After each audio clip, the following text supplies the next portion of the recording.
오늘 말씀의 제목은 죄에 가담한 사람들입니다. 민수기 25장에 있는 말씀을 우리가 살펴보겠는데요. 지금까지 민수기 22장부터 24장까지 바로 앞에 있는 세 장의 말씀, 지난 3주간 동안 우리가 살펴보았는데, 거기에서는 이스라엘 백성이 복을 받은 자다. 모압 왕이 이 이스라엘 백성을 저주하게 하려고 했지만은, 그러나 하나님께서 그 선지자의 입을 주장하셔서 저주가 아니라 오히려 복을 선포하게 하는 엄청난 그런 복에 대해서 말씀을 했습니다. 이것은 굉장히 의미심장합니다. 왜냐하면 이 백성이 민수기 15장부터 보면은 계속해서 광야에서 심판을 받고 있지만은, 그러나 이 백성은 저주받은 족속이 아니라, 또는 저주할 수가 없는 하나님의 복을 받은 백성이라, 하나님의 특별한 은혜를 받은 백성들이다 라고 하는 그런 내용이기 때문입니다. 그런데 25장에 와서 그 장면이 바뀌는 거예요. 다시 이 암울한 죄를 짓고 또 심판받는, 또 죽어나가는 그런 역사가 반복되는 겁니다. 그 내용 자체는 그렇게 어렵지 않습니다. 이스라엘 백성들이 모압 평지에 와서 진을 치고 있다가 그 모압 여인들을 보고 이제 음행하기 시작합니다. 그동안 40년 동안 광야에 있다가 이제 곧 있으면 약속의 땅에 들어갈 것이다.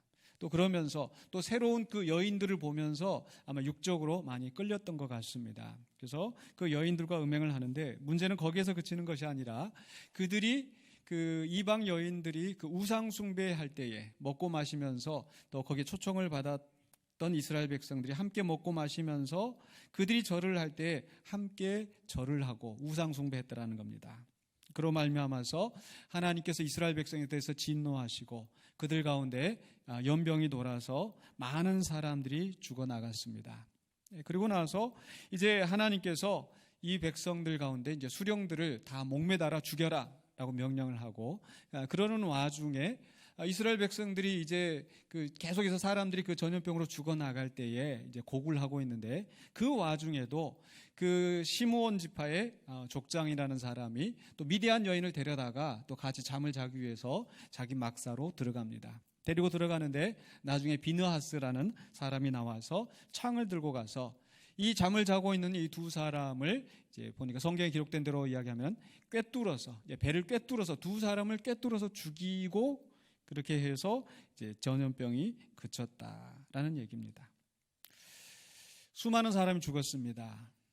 또 우리가 직접 마치 영화 속에서 만약 이 장면을 본다면 고개를 돌릴 만한 끔찍한 일들이 지금 벌어졌습니다. 왜 이렇게 무서운 일이 있었을까요? 그것은 한마디로 이야기하면 바로 이스라엘 백성의 죄 때문이었습니다.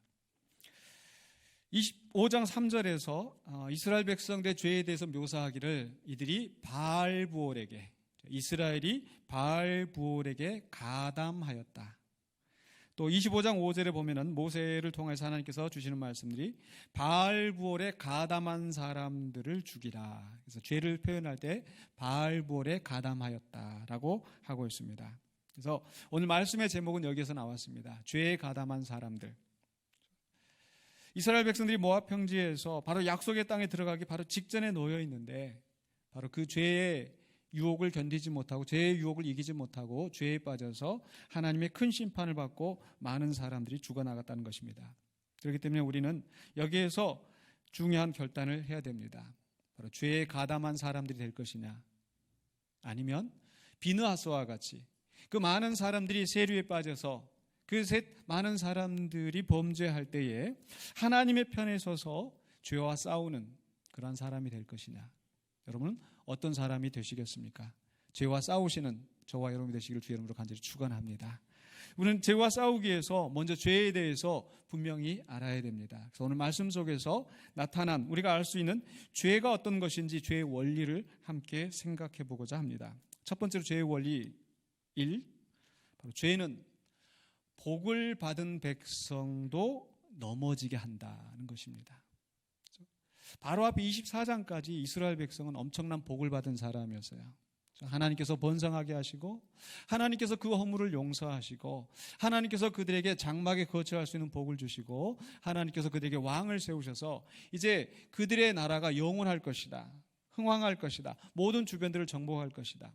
하나님은 이 백성을 위하여서 분명한 비전 계획을 가지고 있으셨지만 그러나 이 백성은 그 죄를 이기지 못했다라는 겁니다.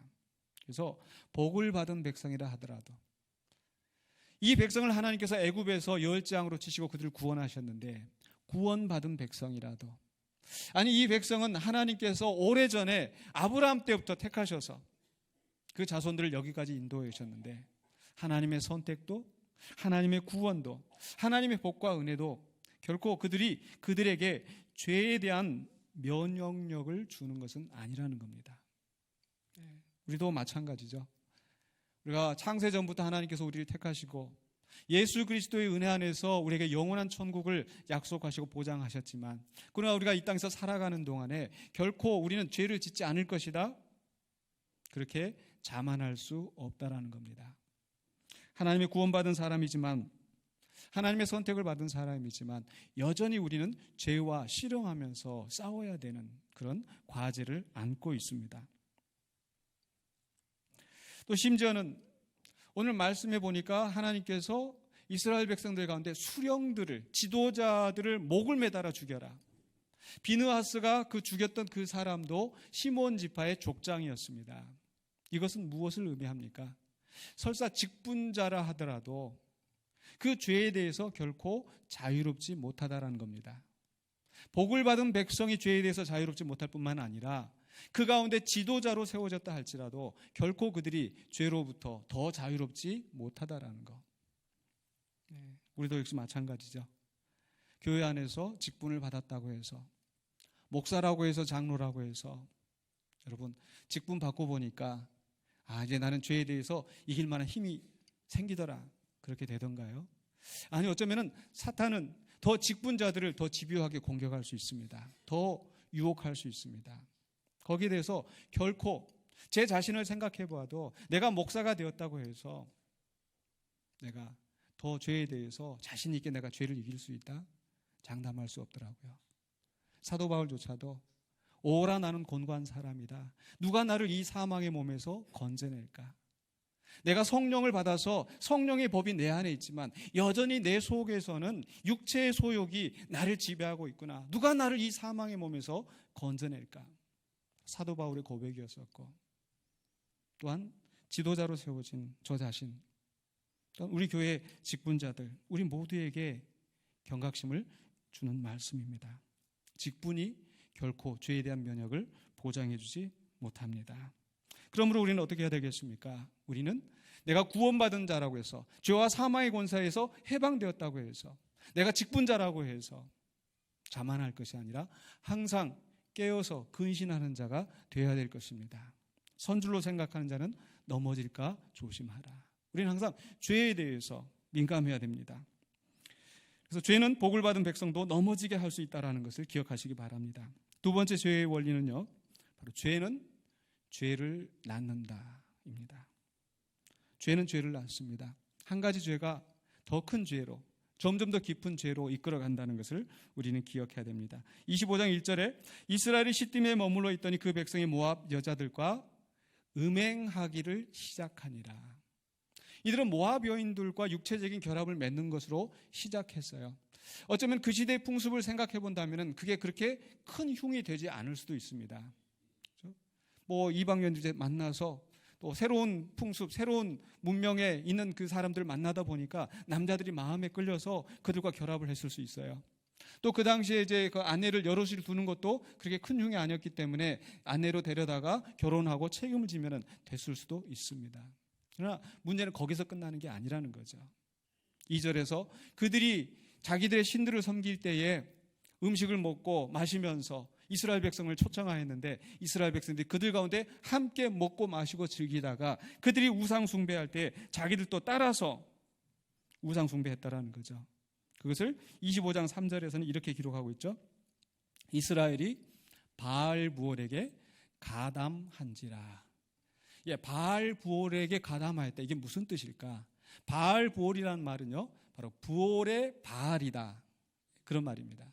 바알이라는 이름은 바로 주, 신 그런 뜻이 있고요. 우리가 성경에서도 바알신 이렇게 많이 들어보셨죠.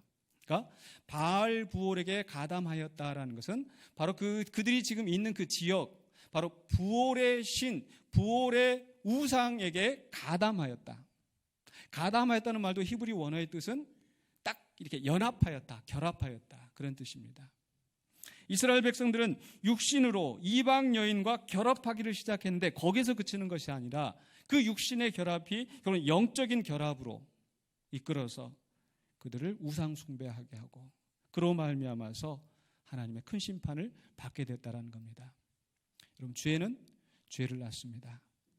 거짓말하는 것이 살인을 낳고요. 다윗이 그러했습니다.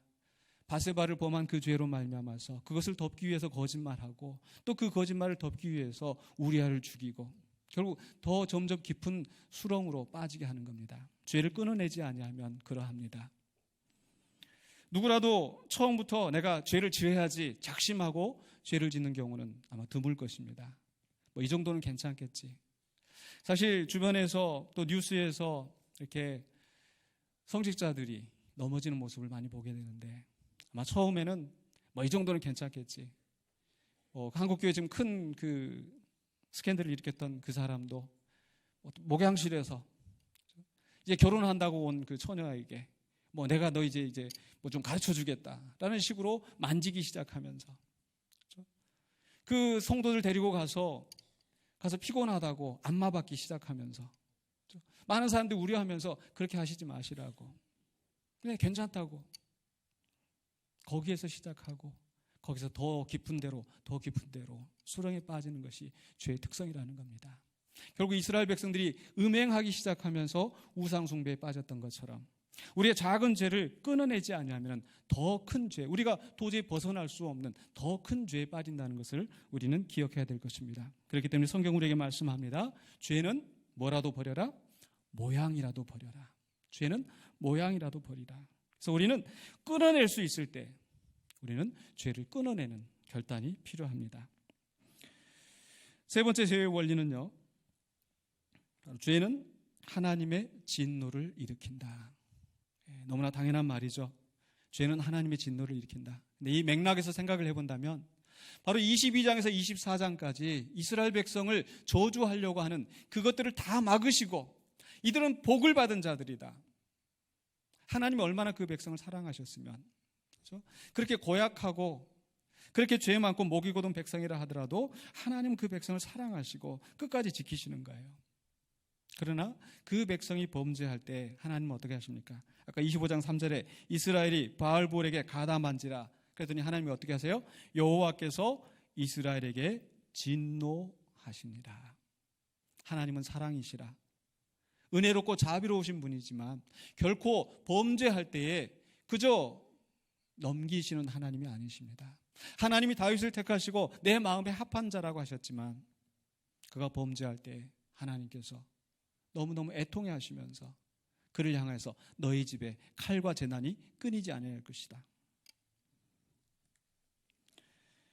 그래서 민수기 25장 9절에 그 연병으로 죽은 자가 2만 4천 명이었더라.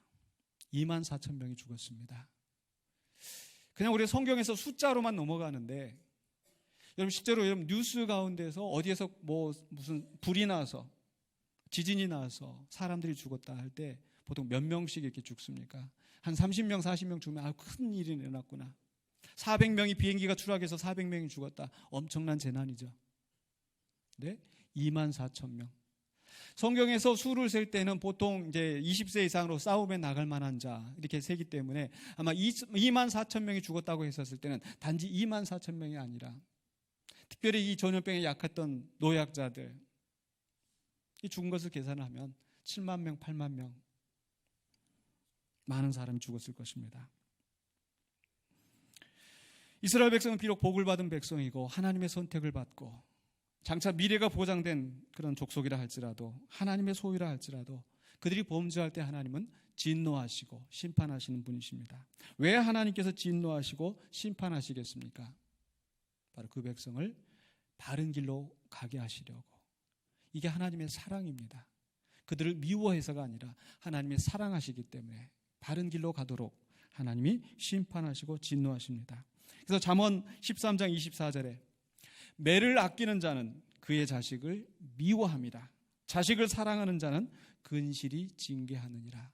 하나님이 우리를 사랑하시기 때문에 우리를 죄 가운데 그대로 버려두지 아니하시고 진노하시고 또는 심판하시는 하나님이신 것을 믿으시기 바랍니다.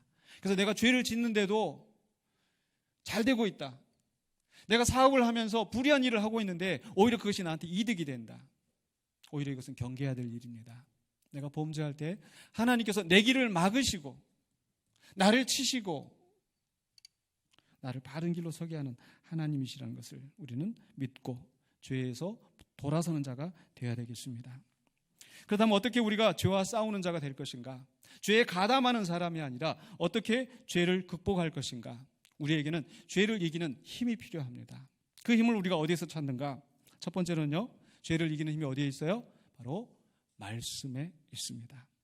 디모데후서 3장 16절로 17절에 모든 성경은 하나님의 감동으로 된 것으로 교훈과 책망과 바르게 함과 의로 교육하기에 유익하니 이는 하나님의 사람으로 온전하게 하며 모든 선한 일을 행하는 능력을 갖추게 하려 합니다.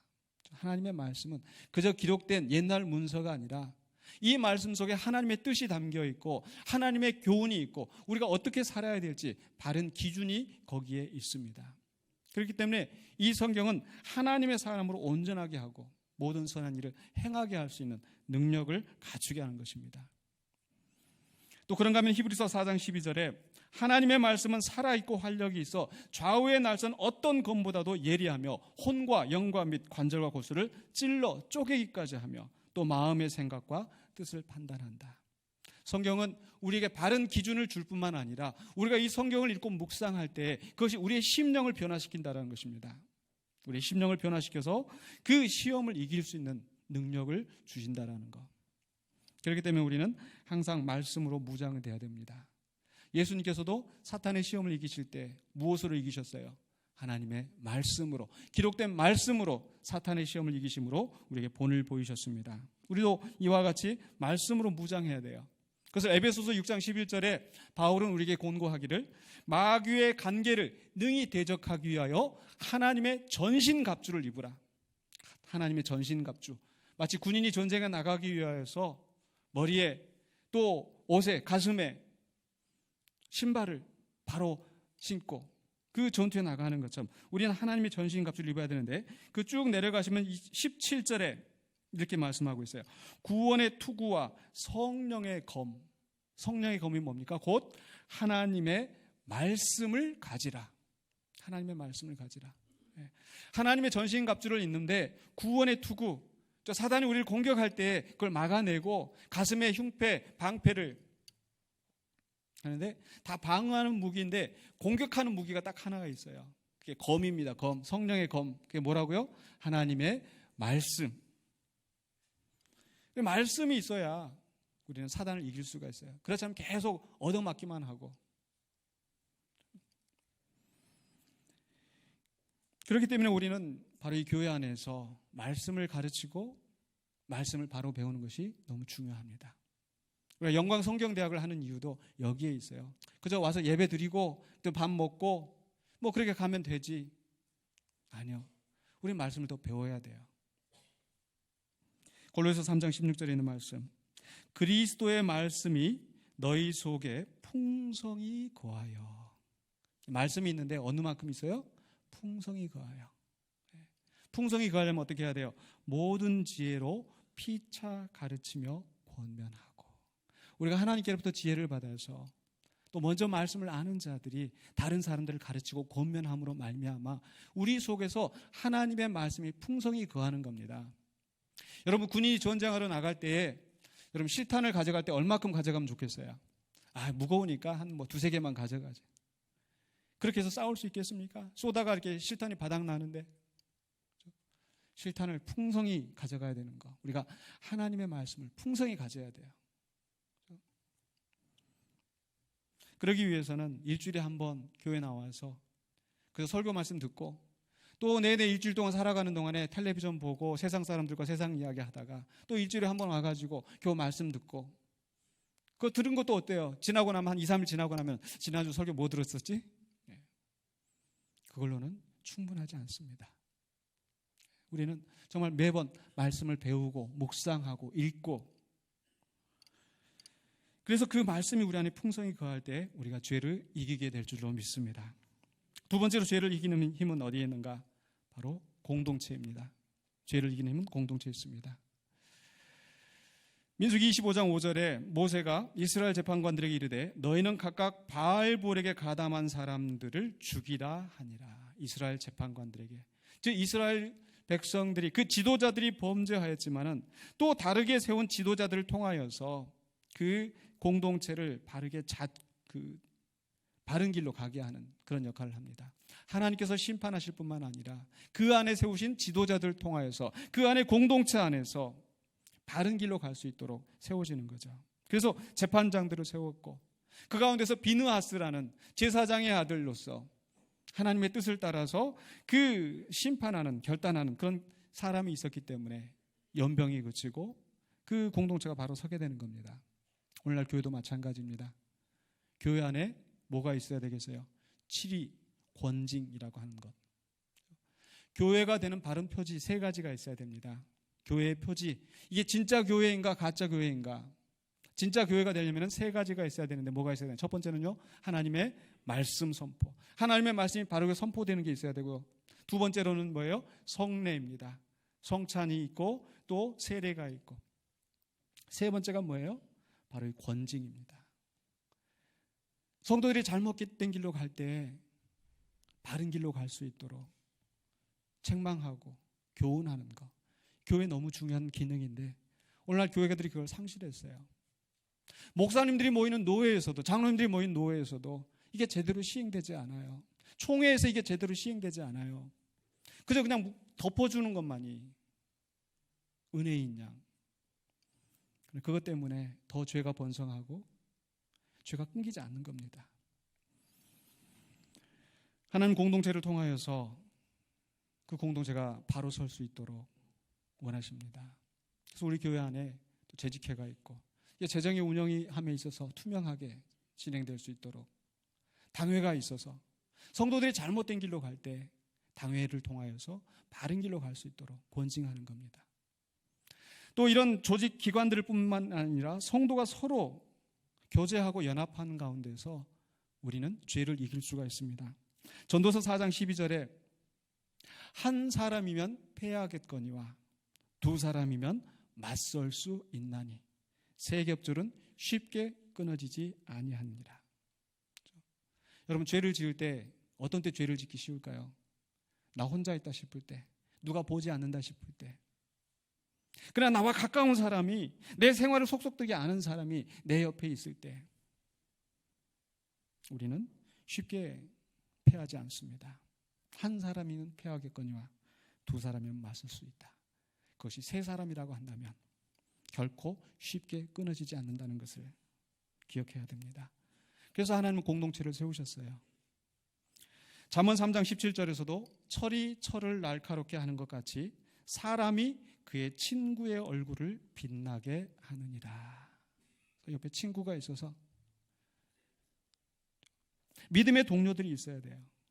그래서 나 혼자 하기는 힘들지만, 나 혼자 하기는 힘이 빠지지만 믿음의 동료들이 있을 때 나를 이끌어서 세워주고, 또 그 사람이 잘못된 길로 가려고 할 때 우리가 돌봐주고. 예수님께서 제자들 보내실 때도 어떻게 보내십니까? 항상 둘씩 짝지어서 보내주셨어요. 예수님께서 그들에게 귀신을 쫓아내고 하나님의 복음을 선포할 수 있는 지혜로 능력으로 가르치셨는데 그걸로 완전하지 아니하고 둘씩 짝을 지어 보내서 서로 격려하면서 그 일을 감당하게 하시는 겁니다. 사도행전에서도 그들이 선교를 나갈 때 항상 어때요? 바울과 바나바가, 바울과 실라가 항상 짝을 이루면서 가는 것. 그래서 우리가 사실은 목장이 필요한 이유가 거기에 있어요. 뭐 그저 교회 나와서 뭐 예배 참석하고 나 기도하고 나 말씀 잘 묵상하고 하면 됐지. 그걸로 충분하지 않습니다.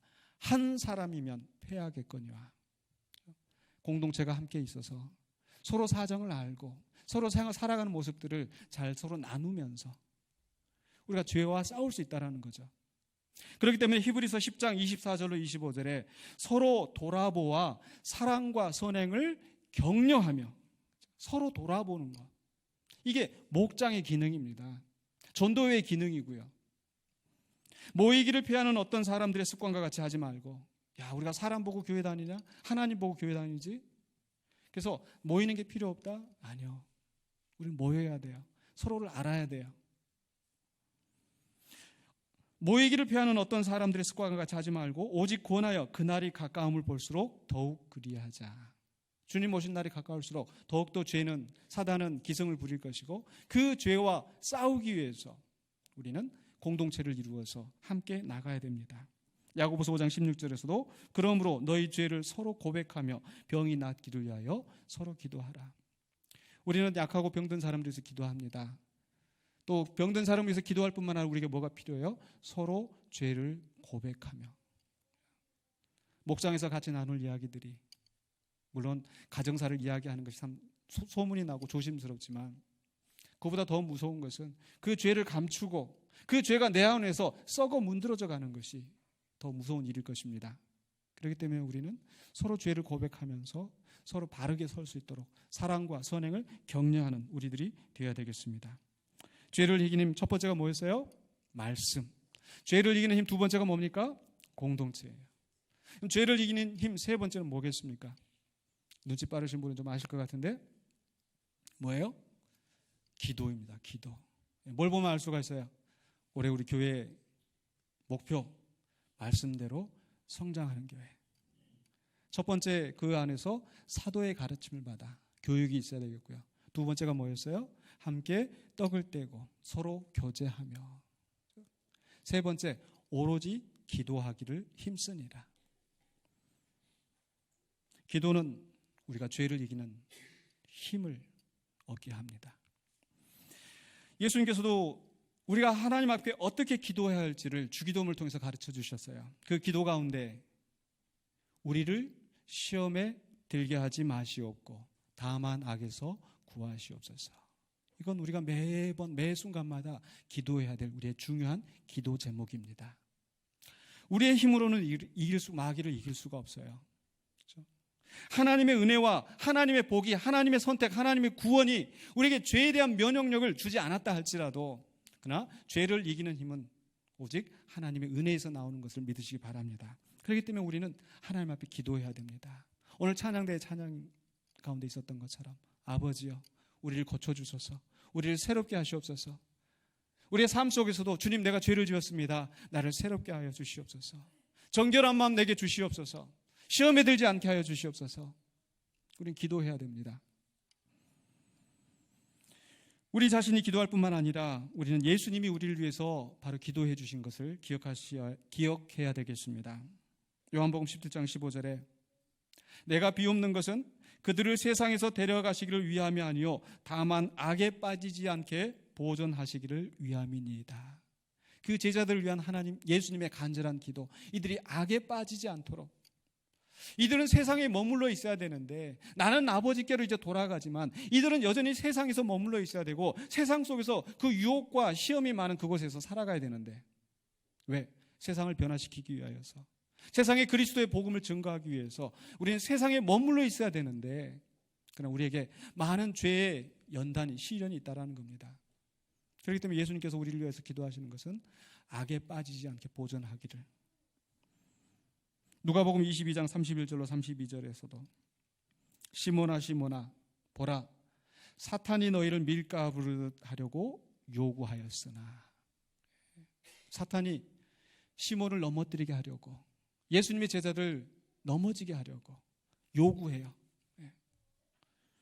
그러나 내가 너를 위하여 내 믿음이 떨어지지 않기를 기도하였노니. 우리 예수님이 그 제자들을 위해서 기도하시기 때문에 그들이 다시 서게 된 것처럼 우리들도 역시 우리 주님이 우리를 위하여서 기도하시는 걸 믿으시기 바랍니다. 로마서 8장 34절에 누가 정죄하리요? 죽으실 뿐 아니라 다시 살아나신 이는 그리스도 예수시니 그는 하나님 우편에 계신 자요 우리를 위하여 간구하시는 자시니라. 하나님 우편에서 하늘과 땅의 모든 권세를 가지신 그분이 우리를 위하여서 간구하고 있어요. 뭐라고 간구하고 있으세요? 우리가 죄에 빠지지 않도록, 악에 빠지지 않도록. 히브리서 7장 24절로 25절에서도 예수는 영원히 계심으로 그 제사장 직분도 갈리지 아니하니라. 우리 예수님의 제사장 직분, 유일하신 대제사장. 그러므로 자기를 힘입어 하나님께 나아가는 자들을 온전히 구원하실 수 있으니 이는 그가 항상 살아 계셔서, 2000년 전에 이 땅에 오신 예수님, 승천하신 예수님, 죽으신 것이 아니라 항상 살아 계셔서 그들을 위하여 간구하시니라. 예수 그리스도를 힘입어 하나님께 나아가는 그 사람들을 위하여서 죄에 빠지지 않도록 우리 예수님께서 우리를 위하여 간구하고 있으십니다. 그렇기 때문에 우리는 어떻게 해야 될까요? 우리도 예수님과 같이 기도하면서 악에 빠지지 않도록 우리는 항상 깨어 기도하는 자들이 되어야 되겠습니다. 겟세마네 동산에서 예수님께서 제자들을 위하여서 내가 지금 죽게 되었으니 나를 위하여 기도해 달라. 근데 예수님 열심히 정말 그 피가 좀 땀방울이 되는 것처럼 떨어지는 그런 정도로 예수님 기도하실 때 정작 제자들은 어떻게 하고 있어요? 와서 자고 있더라. 그런 잠자는 제자들처럼 되지 아니하고 우리 주님이 우리를 위해서 기도하시는 것처럼 우리도 기도하는 가운데 하늘로부터 힘을 얻어서 죄를 이기시는 저와 여러분 되시길 주의 이름으로 축원합니다. 이제 말씀을 마무리하겠습니다. 죄에 가담하는 사람들이 있습니다. 죄에 그저 빠져서 그저 쉬운 대로 좋은 것이 좋은 것인 양 살아가는 죄에 가담하는 사람들, 죄와 싸우는 사람들, 여러분 어느 쪽을 선택하시겠습니까? 지난 3월 1일 바로 3.1절 100주년을 맞이했었죠. 1919년 바로 일제 항거에서 대한독립 만세를 외치면서, 근데 그들이 외쳤던 그 소리들이 어떻게 되었습니까? 그 외쳤던 사람들은 감옥에 갇히고 처형을 당하고, 그러나 일본이 끝까지 승리한 것이 아니라 결국 일본은 패망하고 역사는 바뀌고 대한민국 정부가 들어섰죠. 그래서 일본에 가담해서 친일을 했던 사람들은 역사의 죄인으로 남는 것이고, 그때 독립운동을 하였던, 대한독립 만세를 외쳤던 그 사람들은, 그 일본과 싸웠던 사람들은 이제 역사의 위인으로 남게 되는 겁니다. 물론 간간히 뉴스에 보면은 얼마 전에도 잠깐 뉴스 보니까 여전히 친일파들이 그 재산들이 그 자손들에게 물려주면서 떵떵거리고 살고 있더라. 독립운동했던 사람들은 걸식하면서 참 비참하게 살고 있더라.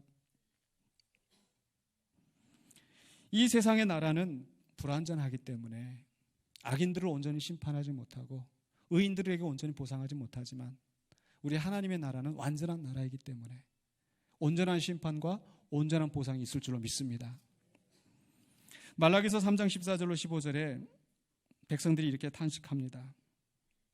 하나님을 섬기는 것이 헛되니 만군의 여호와 앞에서 그 명령을 지키며 슬프게 행하는 것이 무엇이 유익하리요. 그렇죠?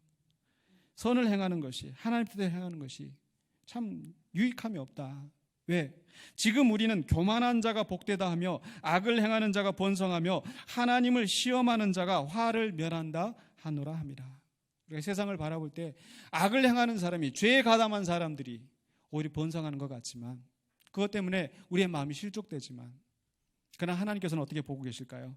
3장 16절에 그때 여호와를 경외하는 자들이 피차에 말하며, 여호와를 경외하면서 낙심되어 있는 이 사람들이 그렇게 서로 말하고 있을 때 여호와께서 그것을 분명히 들으시고 여호와를 경외하는 자와 그 이름을 존중히 여기는 자를 위하여 여호와 앞에 있는 기념책에 기록하셨느니라. 비록 우리 이 세상에서 악인들이 형통하고 번성하는 것 같지만, 의인들이 고난을 당하고 멸시를 당하고 조롱을 당하면서 어렵게 살아가는 것 같지만, 그 하는 모든 일들을 하나님께서 여호와 앞에 책에 기록하셨느니라. 기록하셔서 어떻게 해요? 3장 17절에 만군의 여호와가 이르노라. 나는 내가 정한 날에 그들을 나의 특별한 소유로 삼을 것이요, 또 사람이 자기를 섬기는 아들을 아낌같이 내가 그들을 아끼리니. 하나님이 정하신 날에 예수 그리스도께서 재림하셔서 다시 오실 때 산 자와 좋은 자를 심판하시고 악을 행하는 자와 악에 가담하고 죄에 가담하여 살던 사람과 죄와 싸우는 그리스도의 백성들을 구별하신다는 겁니다. 18절의 마무리가 이렇게 되죠. 그때 너희가 돌아와서 의인과 악인을 분별하고 하나님을 섬기는 자와 섬기지 아니하는 자를 분별하리라. 그날이 오기 전에는 구별이 되지 않는 것 같습니다. 악인들 오히려 형통하는 것을 볼 때에 속이 상합니다. 예수님 비유 가운데 말씀하셨던 것처럼 알곡만 있는 것이 아니라 가라지도 있어서 어떻게 보면 가라지가 더 푸르고 가라지가 더 잘 자라는 것 같은데 추수할 때가 되면은 가라지는 뽑아서 불에 태우고 알곡들은 거두어서 곡간 안에 거두어 들이신다라는 겁니다. 그렇기 때문에 우리는 우리 앞에 놓여 있는 그 무탄 그 죄에 가담하지 마시고, 죄가 당장에 보기에는 쾌락을 주고 당장에 보기에는 즐거움을 주는 것 같지만, 당장에 보기에는 유익을 주는 것 같지만, 그것이 육체적인 것이든 경제적인 것이든 그런 죄에 대해서 우리는 경각심을 가지고 분명히 죄와 싸워서 끝까지 승리하시는 저와 여러분 되시기를 주의 이름으로 간절히 축원합니다. 기도하겠습니다. 거룩하신 아버지 하나님, 오늘 우리가 주의 말씀을 함께 생각하면서 죄와 싸우는 길을 우리가 묵상합니다. 하나님, 우린 여전히 죄 가운데 살고 있고 우리 속에 있는 죄성으로 말미암아서 넘어질 수밖에 없는 연약한 존재인 것을 기억합니다. 주님, 우리는 연약하고 부족하나 아버지 우리를 고쳐주시고 이 땅을 고쳐주시고 상한 심령들 주님 앞에 온전히 회복되어서 주의 주신 능력과 권능으로 죄악과 싸워 이겨나가는 우리들이 되게 하여 주시옵소서. 예수 그리스도 이름으로 기도하옵나이다. 아멘.